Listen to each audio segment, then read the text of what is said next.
Welcome to the Accidental Experts podcast. I'm your host, Bryce Hamilton. I'm a licensed clinical social worker and a child and family therapist. I have been in practice for over 15 years, and I'm also a mom of 4. So I know the challenges both professionally and personally. I'm so glad that you're here today to grow your parenting toolbox. Please come as you are and be ready to learn. My goal is to make you the accidental expert so that you can raise healthy humans. Parents, please be advised that this episode should be listened to by parents first, before sharing with your children.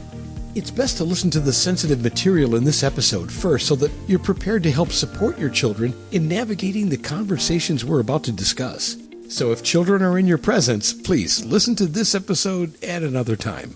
Hi guys, welcome back. I'm so glad you're here today. We are going to be talking to Michelle Denault again, and she is talking to us about this really super important concept called consent. I mean, we all kind of understand what consent is, but do we really? And is it just about sexual things, or is this a topic about everything? Michelle is going to break it down for us and help us to understand what we need to be educating our kids about. With that, let's get to Michelle. Thanks for having me back again. Just call me Chatty Cathy. I kind of think that's good. Perfect. Well, we are excited for you to talk to us about consent. I think it's something we oftentimes don't talk about. And I know in my practice, I was looking for a book, and I think I've read it to everybody, recommend a book, a kid's book about consent to like literally every person that Carly is amazing. Yes, she is. Her book is awesome because I think consent is such an important topic. So let's dive into it. What is consent? And I think, there's this conception about it being just about sex or our bodies, but tell us what consent is. Well, when I start with littles, I actually read a book to them called Don't Hug Doug. That's one of my favorite books of all time. Doug does not like to be hugged. And the whole book is based off the fact that no matter what happens, you need to not hug Doug. I mean, he loves high fives. He's okay with that, but it's his right to not want to hug.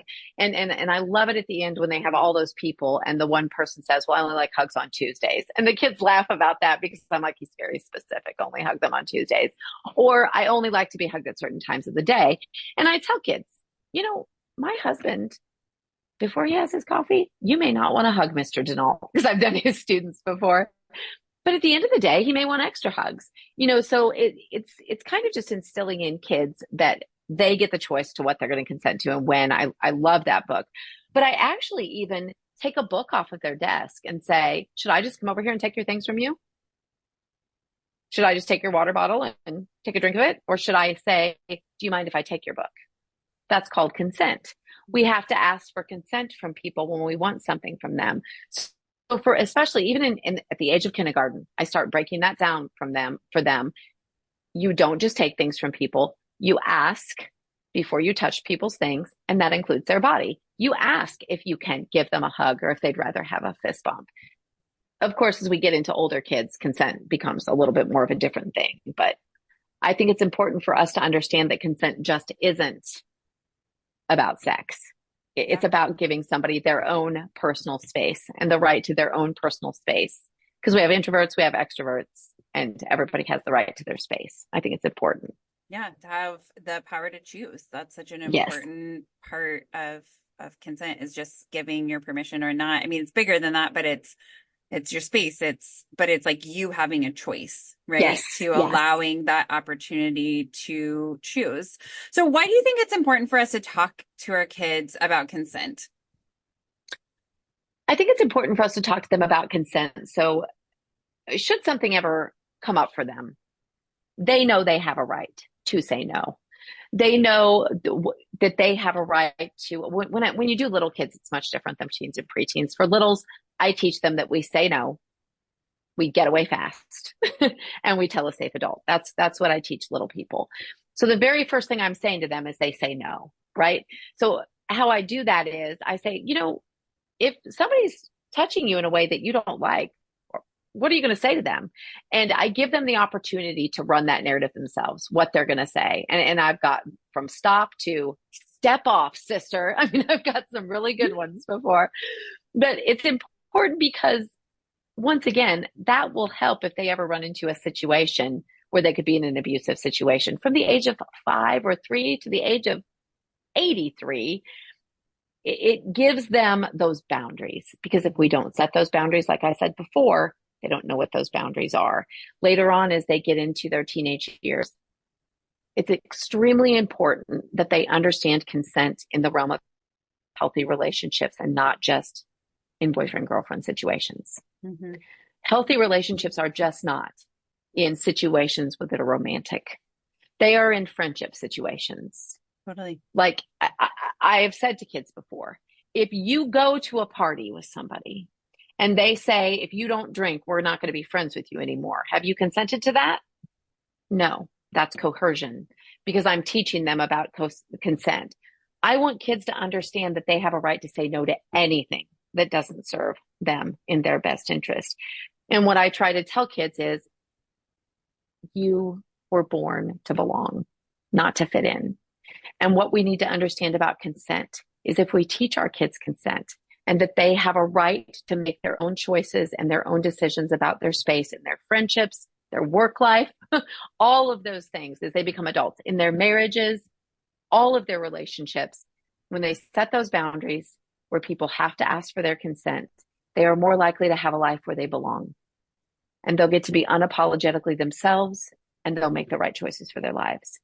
When they fit in, they're trying to be like everybody else. Mm-hmm. And then they're just doing things that they don't even really want to do, because we really haven't taught them that it is okay, necessary, and absolutely a beautiful thing to have to give consent for things that you don't want to be a part of.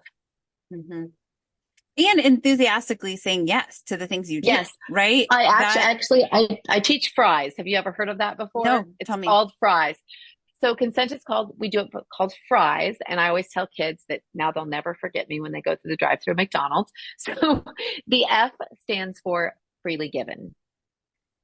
Consent can never be coerced. And like I said, I say to them, if somebody says to you, if you don't have sex with me on prom night, I'm not going to love you anymore. Have you consented? No, that is coercion. You cannot give consent when you're being coerced. You cannot give consent to somebody in a position of authority over you. Even if you think you've given consent, that's your teachers, your therapist, your doctor, law enforcement, anyone who has a position of authority over you. That is considered a coercive situation. It is a position of power and authority. You cannot give consent. The R is for reversible. It doesn't matter how far you've gone. I don't care if you've almost gone all the way. If you decide you do not want to do this, you can say no at any time. And no means no. It doesn't mean maybe, it means no. And if it goes further than that, you have not consented to that. The I is for informed. You have to be informed of what's coming. Somebody can't walk up to you and say, would you mind if I hugged you? And then lay a big kiss on you, right? That's not being informed. You've not consented to being kissed. You have to be informed of what's coming next. The E is for the enthusiastic. It has to be enthusiastic. Mm-hmm. And I turn this one around on kids, and they're not prepared for it, because I've already told them about being a survivor of educator abuse and being in love with my teacher. And I say, if somebody comes up to me and says, hey, Michelle, can I give you a hug? And I kind of turn around and I'm like, well, I guess. I go, is that really enthusiastic? And they go, no. I go, well, what if I say, oh my God, I thought you'd never ask? That's enthusiastic. Consent has to be enthusiastic. You have to want to do it. And then I say to them, but was I enthusiastic with my teacher?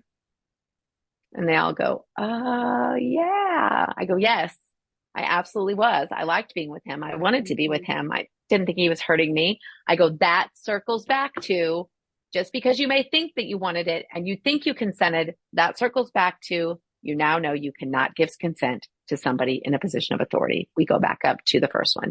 Mm-hmm. And the last one, S, is for sober. You can never give consent to when you're under the influence of drugs or alcohol of any kind. I don't care if you think you said yes. I don't even care if you said yes. If you are under the influence of drugs or alcohol, that is not a consensual moment. And I tell adults, listen, I'm not talking about you going out and having 2 glasses of wine with your husband. I'm talking about teenagers who get in situations, or adults who get in situations where they are unable to understand the situation they're in. So we teach kids about fries. That's how we teach them about consent. I love this. Well, and in my practice, I find myself like teenagers will talk to me and, they've been in a situation and I'll be like, look, here's the deal. Yes, I'm married to my husband. I love my husband, but there are times where I'm like, I'm just not in the mood for a kiss, or I don't want to have sex right now. Like, and I have the right to say, no, thank you today. Right. Yep. Even though I'm married to them, I made a commitment. But he understands that I am allowed to say no, as well as he's allowed to say no, right? Like, and we do it in a loving way, but we have the right, even as married people. So like being in any relationship, we have the right to say no. And I think the teenagers are like, really? And I'm like, yes, absolutely. Yes. Like that is healthy, right? If you're whatever feeling you're having, even though you thought you want to do it, you get to the roller coaster, right? You're getting ready to ride the roller coaster. You don't want to ride it. And then all of a sudden you're like, oh my gosh, what am I doing? No, don't ride it. Yes, it's your right to say no to that. Yes. It's your right to say no to that. And nobody should try to coerce you into that situation. Yeah. And I tell kids that you're in a relationship, you've been dating for a year or whatever, and you don't feel like that today. It's your right to say no to that. Nobody pushes you into that. That is not consent. That is coercion. You have the right to just say, I don't feel like that today, or I don't want to do that today. I don't want to drink at that party, whatever it may be. Like I said, it's not just about romantic relationships. Yeah. It's about every aspect of their life and the choices that they'll make. And they have a right to say no to things at any given time. Even as parents, right? Our kids have the right to say, I don't want to go to the grocery store with you. And I get that there's complications to this, right? Like, sometimes our kid can't be left alone, right? And so they do have to go with us. Gotta drag them. No. No dragging involved. But I mean, it's also talking through like, that process, but it does get kind of tricky because we want our kids to honor that part of them. I mean, it's hard for me when my 2-year-old is like, no, I'm not eating breakfast. Right. And it's like, are you hungry every morning at 8 a.m.? No. Not always. But I get what you're saying. Like we set a plate down in front of kids. And if somebody set a plate down in front of us every night that was something that we didn't want to eat, we'd be like, I'm not eating that. But what I try to tell people about little people, I really hit on the consent thing with, do you make your kids hug grandma when they leave? Don't do that anymore. Ask your own kids. Can I hug you right now? Because they are little human beings. They deserve to have choices because they don't always feel like hugging. They don't always feel like a taco. They don't always feel, but they don't get those choices all the time because we as adults make those choices for them. And I just think it's important for us to, the best we can. Of course, you can't fix 8 different meals. You can't leave your kids at home alone. But I think it's important to involve our kids in so many parts of the life process. What would you like for dinner tonight? Just ask. Would you like to go to the grocery store with me instead of we're going to the grocery store? And I know it's hard. Once again, I've raised kids. I've done it. And it gets very difficult and it's very frustrating, especially when you have 2 different personalities or you got kids going in different directions. But just give them the chance to say yes or no. And you might find that they're a little more receptive. Because if they're the ones, have some control. They have some control. Yeah. I'm gonna have to think on this one, how to integrate more consent into our lives. Okay, so how can we teach our kids to be looking for other people consenting or not consenting? So we're talking about like friends, right? Or even as a parent teacher, right? Like just being on the lookout for our peers. Giving consent or not giving consent. Situations that could happen. And even not just in romantic situations, I would say, peer pressure it's a thing. It's a thing at all ages. It really doesn't matter. I don't care who you are, but if you go out to dinner with 12 people and you're not drinking, what do they always say? Why aren't you drinking tonight? Peer pressure is a thing. And our kids, it's easy to tell them not to bend to peer pressure. But once again, how many of us, when you're in that situation, you just want to be accepted? I think that it's really important. My best friend was abused by her father when she was little, from the time her earliest memories are being molested by her dad. And I was being sexually abused by this teacher, which I didn't understand was abuse. I thought I was in love. but we knew each other's stories, but we never went to anybody else and said anything. We talked last time about bystander intervention. Mm-hmm. I think it's important to first understand what that looks like. We've got to understand what it looks like when somebody's cannot consent. Once again, she didn't understand that I couldn't consent to that. She thought it was my boyfriend too. She'd never learned that. I believed that as her friend, it was best for me to keep her secret than it was to help her. I think education is important first, to teaching our kids what consent looks like, and then giving our kids a safe space to come to somebody if they see something that doesn't look right. And the book I talked about last time, the Unmasking Sexual Con Games, and that book, Breathing Underwater, they both have situations in them where peers could see this happening. They could see the abuses, the little small things. You know, you see that boyfriend that's isolating your best friend away from you. You know, she can't hang out with you anymore. If you go to your best friend and say, I don't like that he's doing that to you, what's going to happen? Well, your she's best not going friend, to hang out with you anymore. yes, your best friend's going to tell you to take a hike. So it's so important that we give our kids the tools to find a safe space to say, I think my friend's in trouble. Mm-hmm. You know, and a lot of places have those apps you can go to. But once again, creating that safe space at your home.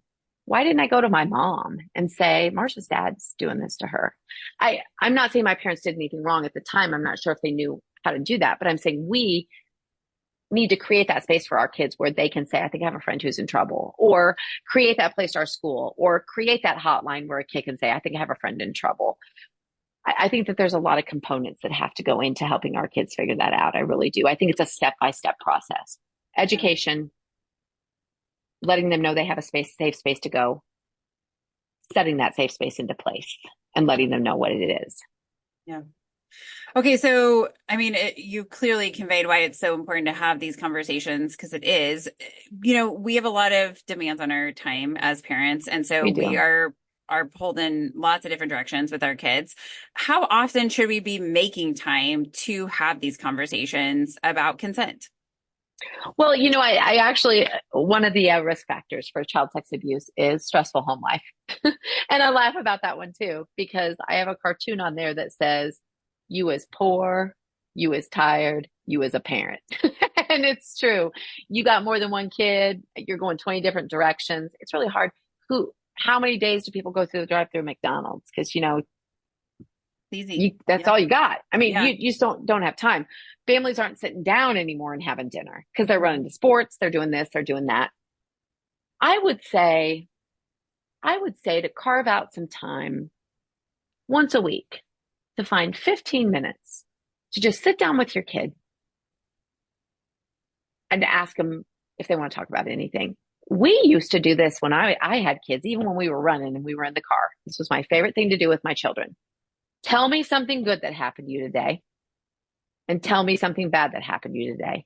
We did that every day when we had a meal, regardless of whether it was at the table at home or if it was in the car on the way to sports. Mm-hmm. Everybody had to say something good that happened and something bad that happened. And believe it or not, those two questions can open a lot of conversations between you and your kids. Yeah. Because when they start to talk about what bad happened, you can expand from there and start to kind of have those conversations. Or tell me something, you know, that happened with one of your friends this week. Just start to ask random questions that kind of seem off the cuff. Or what did somebody do that bothered you this week? You know, find something that can help you open those doors for those conversations. That's something you could do every day. Yeah, it is. You don't have to carve aside tons of times. Just and if something comes up in that couple minutes, think, okay, when we sit down to talk this week, when we have time, I'm going to remember that, you know, make a note to yourself about that. So that's just a thought. Well, and I like this because I ask my kids 3 questions every night before I put them to bed, because that's generally when it's like the time. But I say, tell me something good that happened today. Tell me something tricky that happened today, and tell me something else I need to know about what happened. I love that one. I love that. And I do the tricky because sometimes it's bad is maybe not the word we could describe it. It was just like hard or Right. weird or yeah, like uncomfortable. And so then it like incorporates all these different things, but it's like getting curious about those things. And I mean, this is the hard part about being a parent is that we've got to show up, right? Well, And yeah. yeah, I yeah. have a teacher that I sub for. I used to work in her classroom. Was an aide in her classroom, and every morning she sits her students in a circle at the beginning of the day, and two students get to pick what their POW is, and Hmm. that's what their great thing is, Hmm. and what their wow is, their Hmm. wow, and what their POW is, like POW, you've had, Yeah. it's rough. So two students get to share with the whole class what their POW and their wow was. And then the whole class, these are first graders, they get to ask questions. Like if somebody says, well, my dog died, somebody will go, well, how did you feel when your dog died? And it's Mm. so beautiful because that opens that up for those kids to express the great things that have happened. Or then she has every kid in the circle turn to a partner and they each get to say their pow and their wow. And then they switch and go to the next person too. She does that every morning before class starts. And I think that is a great thing to do with kiddos at the beginning of the day. Yeah. And then she has them all stand up. And this is out there somewhere, but I think it's really cool, like just to do with your littles every day. She has them do a thing where she says, I am safe. I'm brave. I'm smart. I'm safe. I'm loved. I'm going to have a good day. Kiss your brain. She has them do this whole thing of Hmm. positive affirmations before they start the day, every day. Love And it. I think that's something that people could do with their kids in the morning when they're getting, I mean, of course, your teens aren't going to do that with you. They're going to laugh at you. But, but, leave little notes for your teen. I used to put notes in my kid's lunchbox. Hmm. You're a beautiful soul, or I hope you have a great day today, or just the smallest things. And my gosh, I know that everybody's tired of hearing about their child's video game for the 100,000th time this week. I've got that kid. But if your kid comes to you at 1 o'clock in the morning and sits on your bed and says, I need to talk to you about something, wake yourself up at 1 o'clock in the morning That's so good. because they're asking you for help. Listen, and I know you're exhausted. I remember it. It's exhausting, but it is in the most inconvenient times that your child is going to come to you and want to talk about something. Mhm. It always is.